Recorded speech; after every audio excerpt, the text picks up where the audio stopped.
exam. Okay, Hindi today you do not have a Hindi.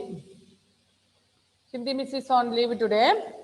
And see, next lesson is 14th lesson, fun with magnets.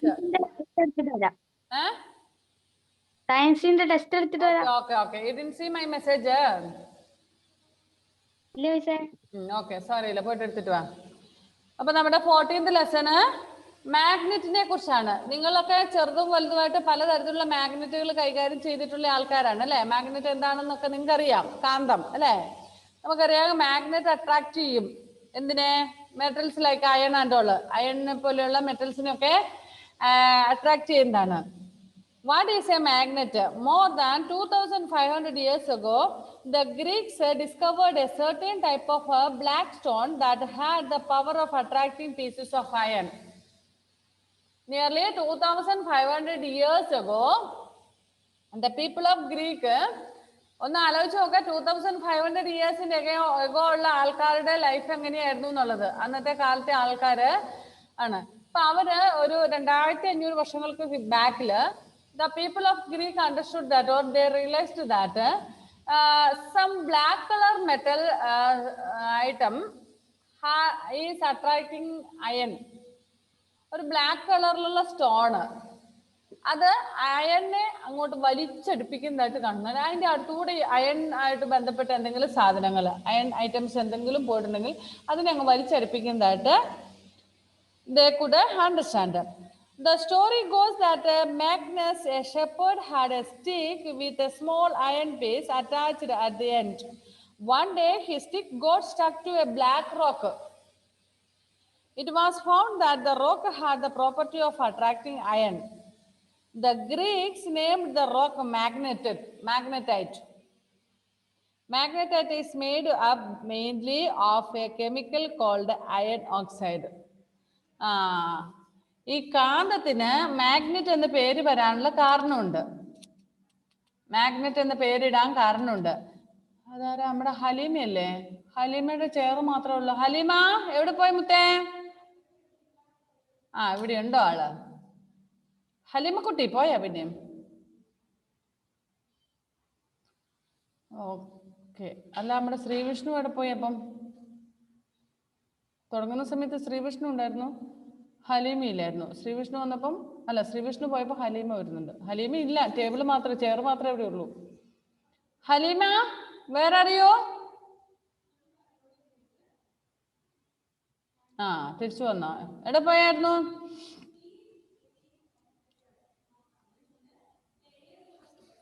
Okay, anyway, 2500 years ago, a boy named Magnus. Boy's name is Magnus, not Agnes. Magnus എന്ന പേരുള്ള ഒരു കുട്ടി. He was a shepherd. What is the meaning of shepherd? Shepherd എന്ന് പറഞ്ഞാൽ yes, one who is grazing the sheep, looking after the sheep or goat. Okay, ആട്ടിടയനായിട്ടുള്ള കുട്ടി കുറേ ആടുകളെ മേയിച്ചു നടക്കുമായിരുന്നു. And he had a stick with him. We know that in hilly regions, this goat, sheep and all, if they are sent to graze or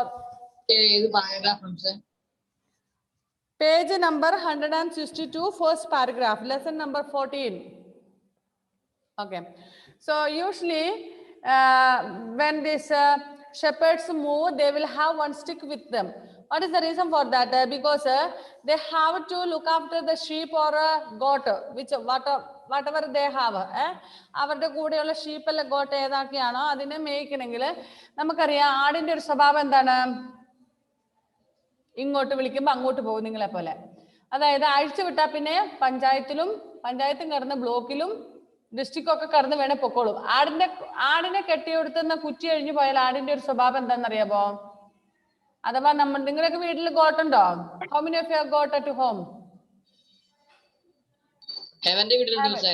Heaven and Joel are having. Okay, how many goat do you have, Joel? മിസ്സേ, ഞാനിപ്പോ നാട്ടിലാട്ടോ. എന്റെ പൊന്നോ, നീ എപ്പം നോക്കിയാലും നീ ഇതുവരെ എറണാകുളത്തുനിന്ന് വന്നില്ലേ? അവിടുന്ന് വന്നായിരുന്നു. ഇപ്പൊ എന്റെ പപ്പ വന്നോണ്ടൊന്ന് വന്നതാ. പപ്പയുടെ വീട് എറണാകുളത്താണോ മോനെ? അല്ല പപ്പ വന്നപ്പോ എന്റെ അമ്മേന്റെ വീട്ടിലോട്ട് വന്നതാ. ഓ അങ്ങനെ. ഇപ്പൊ മനസ്സിലായി. ഇനിയിപ്പം പപ്പ പോകുമ്പോ അപ്പൊ ഇവിടെ ഇനി തിരിച്ചിങ്ങോട്ട് വരികയല്ലേ, വൈക്കരക്ക് വരികയല്ലേ? മറ്റന്നാള് വരും. മറ്റന്നാൾ വരും. ഓക്കെ. അപ്പൊ ടെക്സ്റ്റ് ബുക്ക് ഉണ്ടോ കയ്യില്? ഉണ്ടോ? Okay. Okay. How many goats do you have at home? 3 ഉണ്ട് ഇവിടെ. കോട്ടയത്ത്? എവിടെ? എറണാകുളത്ത്? അല്ല വൈക്കര? ഇവിടെ ഒരെണ്ണത്തിന് എന്റെ വീട്ടിലോട്ട് കൊണ്ടുപോകും. എങ്ങനെ കൊണ്ടുവരും നീ? വണ്ടിക്ക് കൊണ്ടുവരാം. ഓ, വണ്ടിക്കാണോ പോയത് മോനെ? Okay okay, very good. ഒന്നിനെ കൊണ്ടുവന്ന് കഴിയുമ്പോൾ പറയണേ. Okay. Heaven, how many goats do you have? 3. Okay. ആരാ അതിനെ നോക്കുന്നത്? 3 ഉണ്ടെന്ന്. ഒരു തള്ളയും 2 കുഞ്ഞും. Mummy and babies. Okay. Goat and kid. Okay, ശരി. ഈ കുഞ്ഞുങ്ങൾ 2 ഉണ്ടെന്നല്ലേ പറഞ്ഞ? കുറച്ച് വലുതായതാണോ? ഇച്ചിരി പാല് കുടിക്കുന്നതിന് ഇച്ചിരി കൂടി സ്റ്റിക്ക്. ഓക്കെ. കെട്ടാൻ തുടങ്ങിയോ അതിനെ? കെട്ടിയിടുവോന്ന്? ഇല്ല. അഴിച്ചുവിടും. അത്ര ചെറുതാണ്, അപ്പം പറഞ്ഞിട്ട് കാര്യമില്ല. ഓക്കെ, ശരി. ഇച്ചിരി കൂടെ ഒരു 3-4 മാസം പ്രായം ഉണ്ടാവും. എന്നിട്ട് കെട്ടിയിടുന്നില്ലേ? അപ്പൊ അഴിച്ചുവിടുവാണ്. അഴിച്ചുവിട്ടല്ലേ അത് പോകുകയല്ലേ എങ്ങോട്ടെങ്കിലും? ഇല്ല. കൂടെ തന്നെ അമ്മയുടെ കൂടെ മാറുമല്ല കുഞ്ഞുങ്ങള്. സാധാരണഗതിയിൽ നമ്മൾ ആടിന്റെ ഒരു പ്രത്യേകത എന്ന് പറഞ്ഞാൽ special feature of a goat is if you tie it somewhere and by mistake if you has untied it. അതായത് നമ്മൾ ആടിനെ കെട്ടിയെന്ന് വിചാരിക്കും, പറമ്പിലെ കൊണ്ട് കെട്ടുമല്ലോ തീറ്റ പറമ്പിലൊക്കെ. അപ്പൊ അതിന്റെ കുറ്റി എങ്ങാനും അഴിഞ്ഞു പോയി അല്ലെങ്കിൽ കെട്ടഴിഞ്ഞു പോയി ആട് ഫ്രീ ആയെങ്കിൽ പിന്നെ ആടിനെ അന്ന് അന്വേഷിച്ച് നടക്കേണ്ടി വരും. ആടിന് ഫ്രീഡം കിട്ടിയാൽ ആടെന്ത് ചെയ്യും? അങ്ങ് പൊയ്ക്കോളും. പിന്നെ ആടിന്റെ വീടും വേണ്ട, ആടിന്റെ മമ്മിയും വേണ്ട, ആടിന്റെ പപ്പയും വേണ്ട, ആടിനെ ഒരു ടൂറൊക്കെ കഴിഞ്ഞ് പയ്യല്ല ഫ്രീഡം അല്ലേ, അപ്പൊ നല്ലൊരു ടൂറൊക്കെ പോയി വൈകുന്നേരം ആകുമ്പോൾ പാകിസ്ഥാനിൽ എത്തിയില്ലെങ്കിൽ തിരിച്ചു വരും എന്ന് പറഞ്ഞാൽ ആടിന്റെ ഒരു സ്വഭാവം തന്നെ കെട്ടഴിഞ്ഞെങ്ങാനും പോയിട്ടുണ്ടെങ്കിൽ ഇങ്ങ് പോയിക്കോളും, ദൂരെ എങ്ങോട്ടെങ്കിലും പോകും. അതാണ് നമ്മൾ പറയുന്നത് ആടിന്റെ കെട്ടഴിഞ്ഞാൽ അടുത്ത പഞ്ചായത്തിൽ പോയി അന്വേഷിച്ചാൽ മതി എന്ന്. ഇവിടെ നിൽക്കൂല, ഇങ്ങ് പോയിക്കൊണ്ടിരിക്കുന്ന ഒരു സ്വഭാവമാണ്. അപ്പൊ ഞാൻ പറഞ്ഞ എന്താന്ന് വെച്ചാൽ നമ്മൾ മാഗ്നറ്റിനെ കുറിച്ചാണ് പറയുന്നത്. ഈ ഷെപ്പേർഡ്സിന്റെ കയ്യിൽ ഒരു വടി ഉണ്ടാകും, സ്റ്റിക്ക്. ഇവർ ഈ കുന്നും മലയൊക്കെ കയറി ഇറങ്ങി വേണം. They have to travel. They have to look after the sheep. It will be moving here and there in search of grass. So it is difficult for him to climb if it is a hilly region and all. There will be rocks and all. So if it will be difficult for them to walk like that way behind of this sheep and goat and all. So always they will carry a stick with them to support them while walking. ഒരു support കിട്ടാൻ വേണ്ടിയിട്ട് ഇങ്ങനെ വടി കുത്തി പിടിച്ച് നടക്കാം. നമുക്കറിയാം, നിങ്ങൾ കണ്ടിട്ടുണ്ടാവും old people, those who are walking with stick and all, isn't it? Okay, like that way, that is for getting a support for them. Like the same way here also this shepherd had a stick with him and it will be useful to guide the goats also. അങ്ങോട്ട് പോകുമ്പോൾ ഇങ്ങോട്ട് വടി ഇങ്ങോട്ട്. നിങ്ങൾ കണ്ടിട്ടുണ്ട് ഈ താറാവിനെ കൊണ്ടുപോകുന്ന ആൾക്കാരെ കണ്ടിട്ടുണ്ടാവും, അവരുടെ കയ്യിൽ ഒരു കോല് കാണും അല്ലേ? ഈ താറാവ് പക്ഷെ ഗോട്ടിനെ പോലെയല്ല, നല്ല അനുസരണയാ. ഒരെണ്ണം പോലും അങ്ങോട്ടും ഇങ്ങോട്ടും മാറാതെ. ഗ്രൂപ്പ് എന്ന് പറഞ്ഞാൽ ഭയങ്കര ഗ്രൂപ്പാണ് അവര് അല്ലെ, കട്ടച്ചങ്കെന്ന് പറയും. അവര് സ്ട്രെയിറ്റ് ആയിട്ട് വഴിതെറ്റാതെ കൂട്ടമായിട്ട് തന്നെ പോകും. അതേസമയം നമ്മുടെ കോഴിയെങ്ങാനും ആണെങ്കിലോ, ഡക്കിന് പകരം ഹെന്നാണെങ്കിലോ നമ്മുടെ ആടിന്റെ സ്വഭാവമാണ് അല്ലേ? എപ്പ പറഞ്ഞ് അങ്ങോട്ടും ഇങ്ങോട്ടും പോയി കിട്ടുന്നെല്ലാം കൊത്തിപ്പറിച്ചെടുത്ത് നോക്കിയാൽ മതി. ലൈക്ക് ദാറ്റ് വേ അവരുടെ കയ്യിൽ അത് ഈ ഗൈഡ് ചെയ്യാൻ വേണ്ടി, അഥവാ ഒന്ന് വളഞ്ഞു തിരിഞ്ഞു അല്ലെങ്കിൽ അങ്ങോട്ടോ ഇങ്ങോട്ടോ പോകുന്നുണ്ടെന്ന് കണ്ടു കഴിഞ്ഞാൽ ഈ ഡക്കിനെ മേയ്ക്കുന്ന ആള് ആ കോലും കൊണ്ട് ഇങ്ങനെ ഒന്ന് സ്ട്രെയിറ്റ് ആയിട്ട് ആക്കുമ്പോഴത്തേനും പിന്നെ അവർ നേരെ പോകും. അങ്ങനെയാണ്. ഇപ്പൊ ഈ പിന്നെ മാഗ്നസ് എന്ന് പറയുന്ന ഷെപ്പേർഡിന്റെ കയ്യിലും ഒരു സ്റ്റിക്ക് ഉണ്ടായിരുന്നു. ആ സ്റ്റിക്കിന്റെ അറ്റത്ത് ഇരുമ്പിന്റെ ഒരു പീസ് പിടിപ്പിച്ചിട്ടുണ്ടായിരുന്നു. കാരണം നമുക്ക് സ്റ്റിക്കൊക്കെ ചിലപ്പോൾ കുത്തിപ്പിടിച്ചൊക്കെ നടക്കുമ്പോൾ എങ്ങനെ ഒടിഞ്ഞു പോയെങ്കിലോ എന്ന് കരുതി അതിനൊരു സപ്പോർട്ടായിട്ട് 2 അറ്റത്തും ഇരുമ്പിന്റെ ഓരോ പീസ് പിടിപ്പിച്ചിട്ടുണ്ടായിരുന്നു, സ്ട്രോങ് ആയിട്ടിരിക്കാൻ വേണ്ടി. Okay, one day when he was walking like this way, it was stuck or attacked by a rock. ഇവന്റെ ഈ ഇതിലുള്ള ഒരു ഇരുമ്പുണ്ടെന്ന് പറഞ്ഞില്ലേ, അല്ല ഇരുമ്പ് പിടിപ്പിച്ച വടിയായിട്ട് ഇങ്ങനെ കുത്തിപ്പിടിച്ച് നടക്കുമ്പോൾ ഒരു പാറയിലോട്ട് ഇങ്ങനെ കുത്തിയപ്പോഴത്തേനും പിന്നെ അവിടെ നിന്ന് പറിച്ചെടുക്കാൻ പറ്റുന്നില്ല. അത് അവർ സ്റ്റക്കായി. ഇത്ര നേരം ഒരു കുഴപ്പമില്ലാതിരുന്ന അവൻ എന്ത് ചെയ്തു? The story goes that Magnus a shepherd had a stick with a small iron piece attached to one end. One day his stick got stuck to a black rock. ഒരു ബ്ലാക്ക് റോക്കിൽ വെച്ചപ്പോൾ അതവിടെ സ്റ്റക്കായി. ഹലിമയ്ക്ക് ആരാ കളിക്കാനും ചിരിക്കാനും ഉള്ള കുഞ്ഞെ? അവിടെ കുഞ്ഞുവാവയൊക്കെ ഉണ്ടെന്ന് തോന്നേ. സിസ്റ്റേഴ്സ് ഉണ്ടോ? കസിൻ സിസ്റ്റേഴ്സ് ഉണ്ടെന്ന് തോന്നുന്നു അല്ലേ?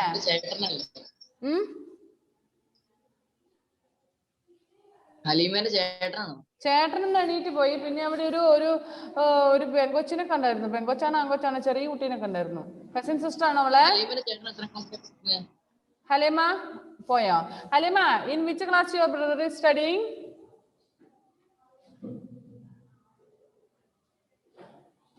ഹലീമ ഒന്ന് അൺമ്യൂട്ട് ചെയ്തേ മുത്തേ.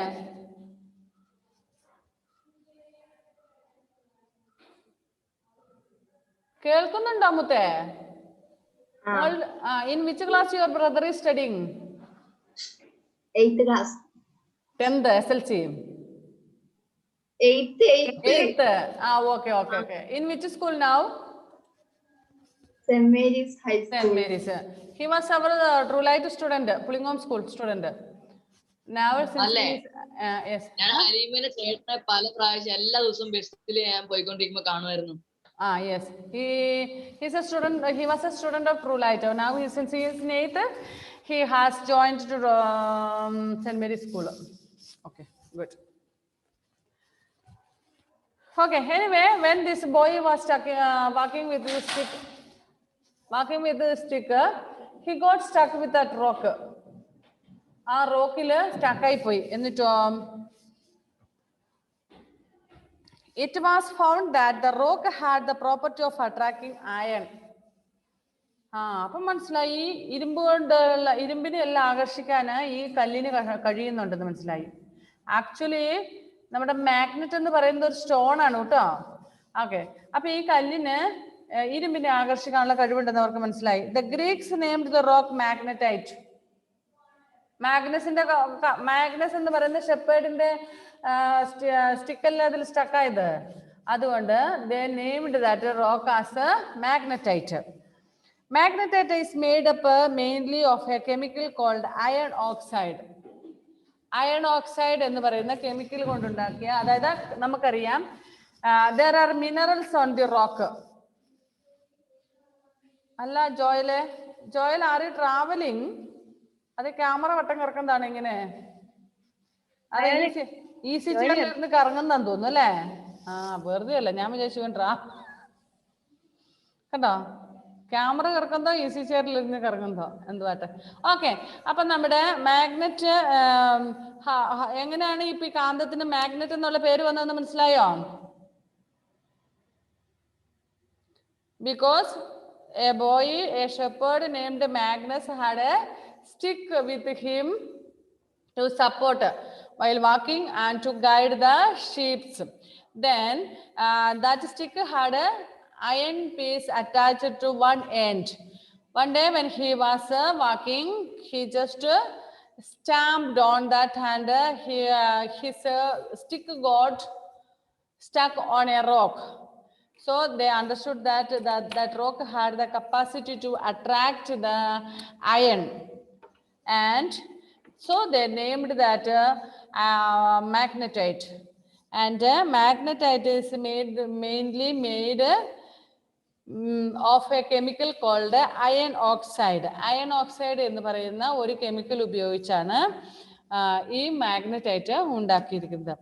It was also found that if a piece of that stone was suspended freely, it always came to rest pointing in the north-south direction. അത് കഴിഞ്ഞ് ഈ മാഗ്നറ്റ് എന്ന് പറയുന്ന ഈ സാധനം, ഈ മാഗ്നറ്റ് എന്ന് പറയുന്ന സ്റ്റോണിന്റെ നമ്മളിങ്ങനെ എടുത്തെറിയോ പൊറുക്കോ എന്തെങ്കിലും ചെയ്തു കഴിഞ്ഞാൽ ഇത് always freely it always came to rest pointing in the north south direction. നമ്മളിങ്ങനെ എടുത്തെറിഞ്ഞു കഴിഞ്ഞാൽ താഴെ വീഴുമ്പോൾ അത് എപ്പോഴും അതിന്റെ നോർത്ത് സൗത്ത് ഡയറക്ഷനിലായിരിക്കും വീഴുന്നത്.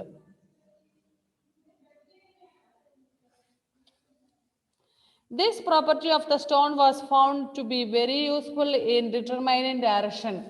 ഓക്കെ നൗ ഇപ്പം നമുക്ക് വളരെ ഈസി ആയിട്ട് ട്രാവൽ ചെയ്യാൻ പറ്റും. ഇത് ഏത് ഡയറക്ഷനാണ്, നോർത്ത് ആണോ സൗത്ത് ആണോ, അങ്ങനെ എല്ലാം നമുക്ക് മനസ്സിലാക്കാൻ പറ്റും. പക്ഷെ ഓൾഡൻ ടൈമിൽ അങ്ങനെ ഒരു എന്താ ആദ്യം എന്തെങ്കിലും പറയാനുണ്ടോ? അതെങ്ങനെ ഈ ഡയറക്ഷനിൽ തന്നെ ഇതാവുന്നേ? അത് പറയാം. അതിന്റെ അതൊരു പ്രത്യേകതയാണത്. ഓക്കെ, സോ ആ കാലഘട്ടത്തിൽ നമുക്കറിയാം, ഇപ്പൊ നമുക്ക് കപ്പലിലൊക്കെ യാത്ര ചെയ്യുന്ന സമയത്ത് ഈസി ആയിട്ട് അവർക്ക് നമുക്ക് ഡയറക്ഷൻ കണ്ടുപിടിക്കാൻ പറ്റും. പക്ഷേ ആ ടൈമിൽ കടലിലോട്ടൊക്കെ പോയി കഴിഞ്ഞാൽ we know that the sea is very vast, very wide, so they will not be knowing which side is right, which is left, which is north, south, east, west and all.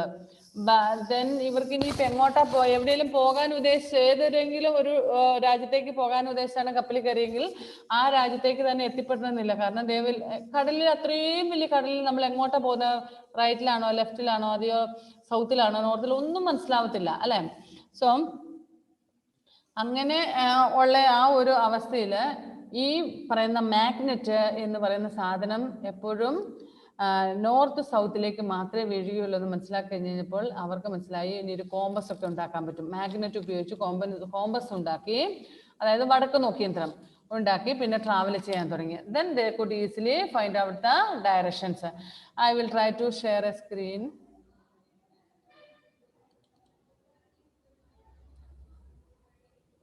See, this is magnet north south. ഞാൻ video വല്ലതും ഉണ്ടോ നോക്കട്ടെ.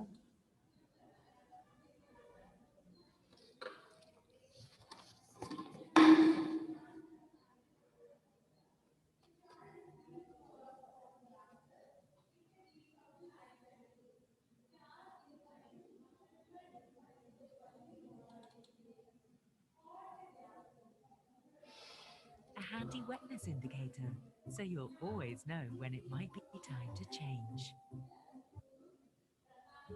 नया Cadbury dairy milk in makeables, exciting Chhota Bheem toys के साथ।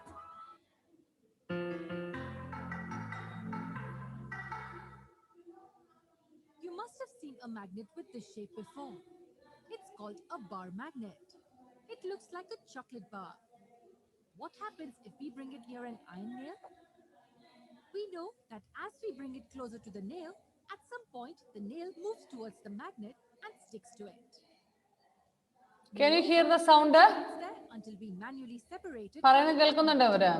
So why does an iron nail stick to it? ചെറുതായിട്ട് One second. Because of the force of attraction that binds the magnet and the nail together.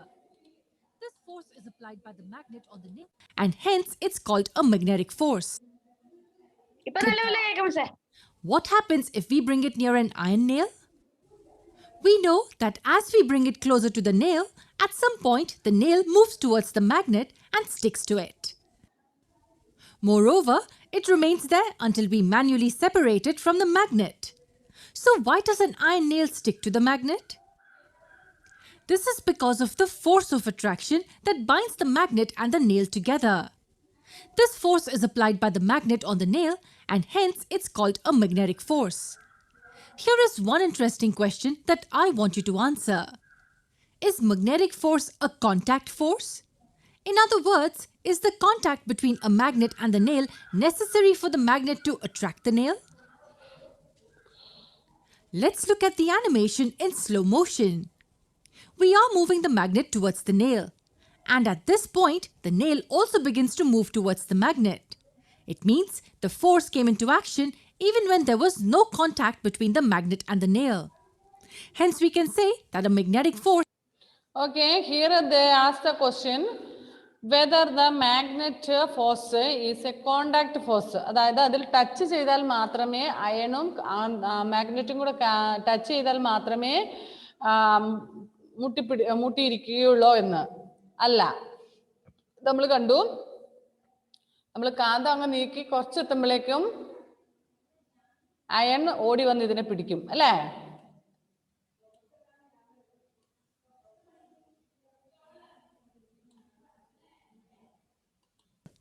And at this point, the nail also begins to move towards the magnet.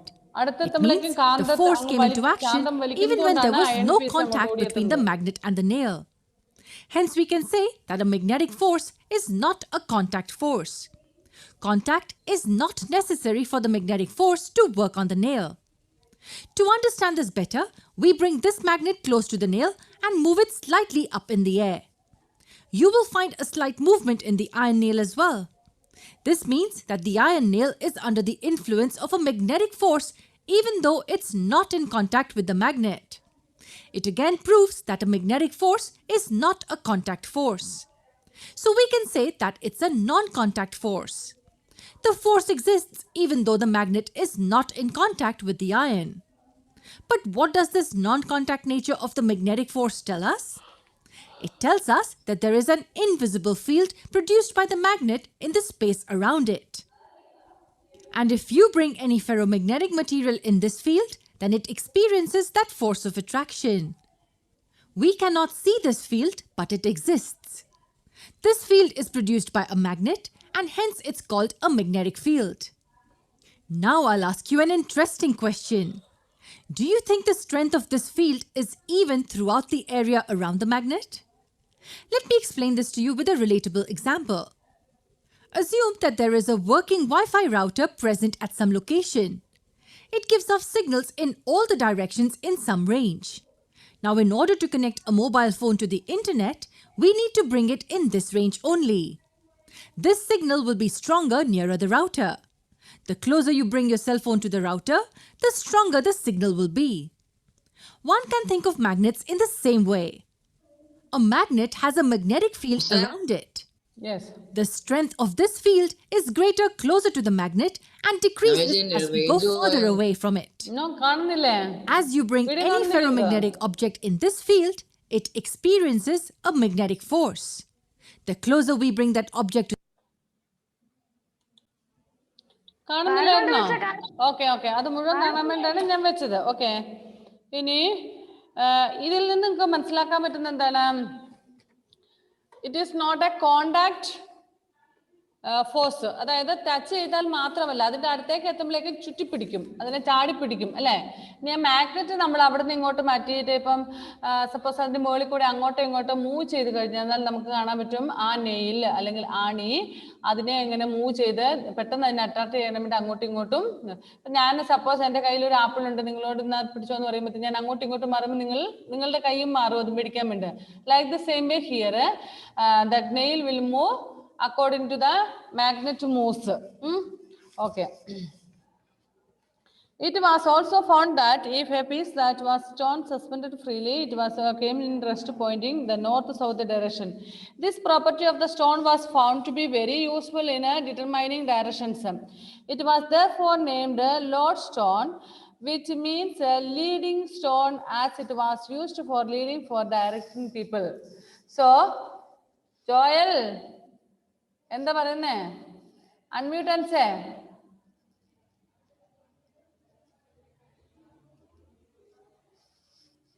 മമ്മിയോട് വർത്താനം പറയാണോ? ആ, പിന്നെ പിന്നെ ആരോട് വർത്താനം പറയുന്നത് അവിടെ? പാട്ട് പഠിക്കും. അമ്പോ കൊള്ളാം. ഇതെന്താ ടോപ്പ് സിംഗറിന്റെ മത്സരമാണ് ഇവിടെ? ക്ലാസ് നടക്കുന്നു, അവനവിടെ പാട്ട് മത്സരം നടത്തുന്നു. നീ എറണാകുളത്ത് നിന്ന് ഇങ്ങോട്ട് വരൂല്ലോ, അപ്പൊ ഞാൻ വരുന്നുണ്ടോ നിന്റെ വീട്ടില് നിന്റെ പാട്ട് കേൾക്കാൻ വേണ്ടി?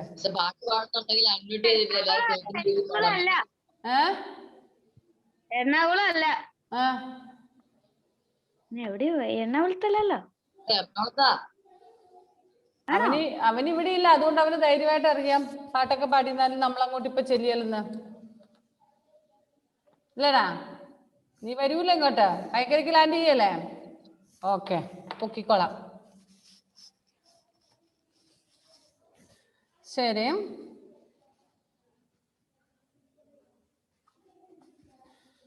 So, magnet was known as a lodestone. Lodestone എന്ന് പറയുമ്പോൾ leading stone, to the stone which leads us to the direction. Which means leading stone as it was used for leading or directing people. Any material that has the property of attracting iron is called magnet.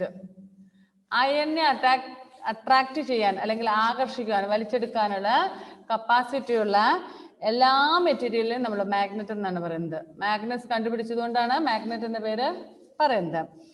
Which means leading stone as it was used for leading or directing people. 1 second. ഇപ്പൊ class ഉണ്ടോ? നേരത്തെ വന്നേ. Class ഉണ്ടായിരുന്നു നോക്കാം. ശരി. 1 നിമിഷം ക്ലാസ്സിന്റെ computer കേട്ടോ.